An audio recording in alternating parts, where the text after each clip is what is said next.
श्रीमतीलाई पिट्ने पुरुषलाई नामर्द भनिन्छ भने आफ्नो श्रीमानलाई पिट्ने श्रीमतीलाई चाहिँ के भनिन्छ?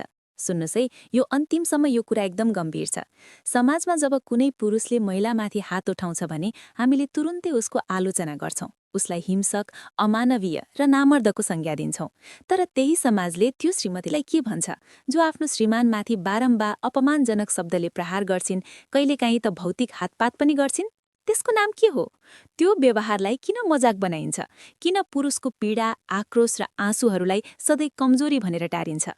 घरभित्र कहिलेकाहीँ यस्ता श्रीमतीहरू पनि हुन्छन् जो आफ्नो श्रीमानमाथि हावी हुन्छन्, आर्थिक, मानसिक अनि भौतिक यातना दिन्छन्।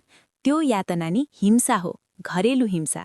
हामीले बिर्सन्छौं, हिंसा कुनै लिङ्गको स्वामित्व होइन, हिंसा हिंसा हो।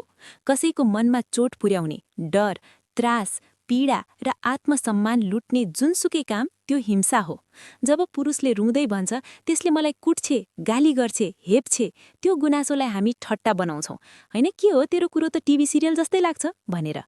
होइन, त्यो पनि एक सत्य हो, त्यो पनि पीडा हो, त्यो पनि दुखाइ हो र त्यो पनि न्यायको हकदार हो। हाम्रो समाजले महिला हिंसाको विरुद्ध धेरै आवाज उठायो र उठाइरहेकै छ, तर पुरुषमाथि हुने हिंसालाई भने अझै लाजको कुरा बनाइदिन्छ। हामी मानवतालाई केन्द्रमा राखेर हिंसाको विरुद्ध बोल्ने, लिङ्ग होइन पीडाको आधारमा न्याय खोज्ने, जसले पनि गल्ती गर्छ त्यो नै गलत हो, चाहे त्यो पुरुष होस् वा महिला। हाम्रो समाजमा बराबरी तब मात्रै सम्भव हुन्छ जब हामी दुवै लिङ्गको पीडालाई समान सम्मानका साथ सुन्छौं, बुझ्छौं र सम्बोधन गर्छौं। श्रीमती पनि त्यही छोरी हो जसलाई आमा बुवाले मान सम्मानसहित हुर्काएका थिए। श्रीमान पनि त्यही छोरा हो जसले आमा बुबाको सपना बोकेको हुन्छ।